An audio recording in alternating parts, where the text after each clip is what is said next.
Hi everyone, welcome back to my channel. It's your girl Michaela here. Today's video is about the court case of the tragic murder of Brianna Ghey, it happened 3 months ago, back in February this year, and obviously as a trans person, her death and this sentence act has affected me. I will be putting a link down below in the description box, and just been a really hard time. Brianna was stabbed in Warrington on the 11th of February this year, and last Monday was the 20th of November, which was Trans Day of Remembrance, and I was not my normal self. I was struggling to concentrate on things, and it has been really, really hard. What has been happening so far in the court case, and I will be, like I said, put a link down below. They stabbed her 28 times with a hunting knife, and they did give her an overdose of ibuprofen gel, and they did plan to kill a couple of more, and I can only think of how Brianna Ghey's parents feel, because she was such a beautiful girl. And this is what annoys me about the start of this year, when I tried to make reforms to the Gender Recognition Act, and the government straight away, they turned it away. And because Brianna was only 16, she did not apply for it, so on her death certificate, it read as male, even though she'd been living as female, and she had legally changed her name, which all a depot is just like, you don't want to be known by your dead name, instead you want to be known as this name. And there was a petition set up, I signed it within a couple of hours. Very quickly did it reach the required 10,000 signatures, and the government straight away was like, nope, there's no plans for it, to update it, to give one posthumously, which I am applying for one, and I did call the panel up a couple of days ago, and I got to call the middle of this month, in about 2 weeks' time, because I sent off everything that I sent off, and they keep asking me for more stuff. So I did send them my capacity test, which is about for when I had bottom surgery, which I don't understand why I needed to have one from a GRC, because I know fully well what the GRC is. It was passed by the Labour Party in 2004,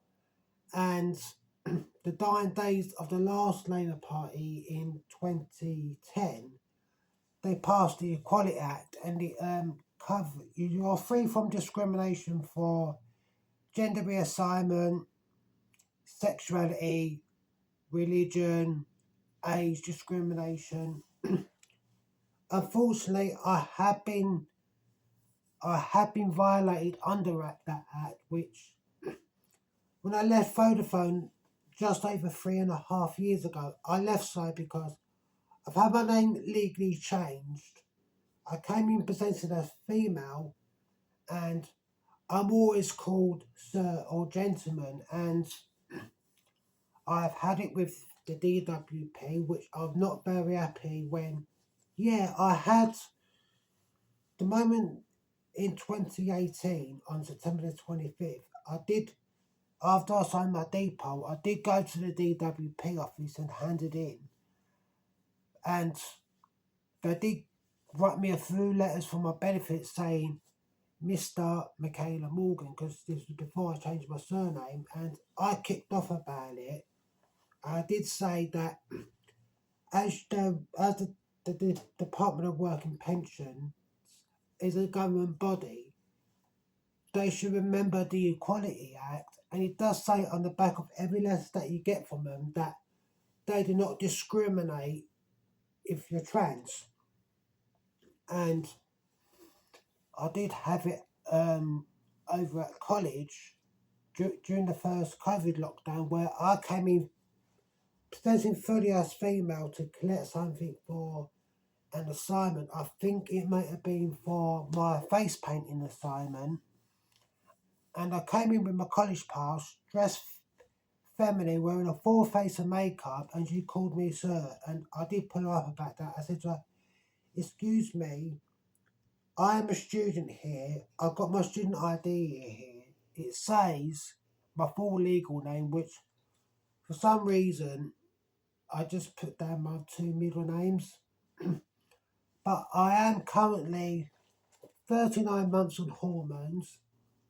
The 29th or 28th of January, I've got another consultation at Enhanced Medical Group with another surgeon. I've also got a new patient care coordinator because my previous one, it had broken down. And after reading up so far, I cried because, like, how could anyone do that to a young girl? And she was bullied by a school for being trans, and the previous Home Secretary, Sarah Braverman, she said that trans women have no rights indeed for single sex spaces like prisons and hospitals. She said biological male. And it's funny that trans guys get nowhere near as much hate because things are getting pretty bad.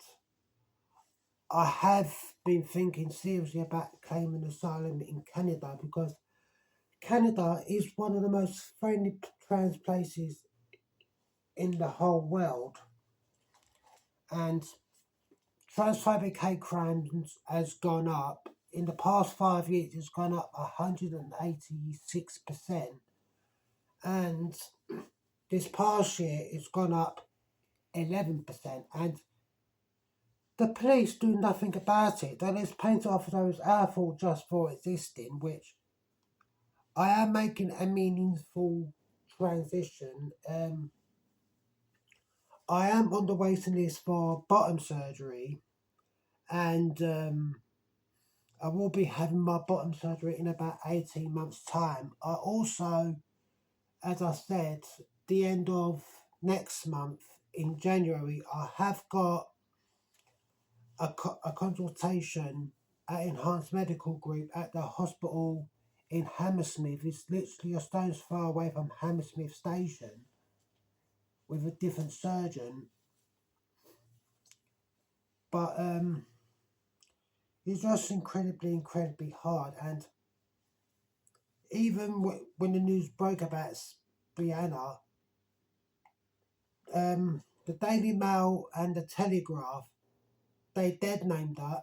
And I didn't even say that she was trans. And people like J.K. Rowling, she fuels that hate, and that is why I've not played Hogwarts Legacy or read the books or seen the movies in such a long time, because she is against us. And back on April the 10th last year, after Boris Johnson announced the conversion therapy bill will not cover trans people, there was a big protest about it, and J.K. Rowling, she has said on Twitter that she knows and she loves trans people.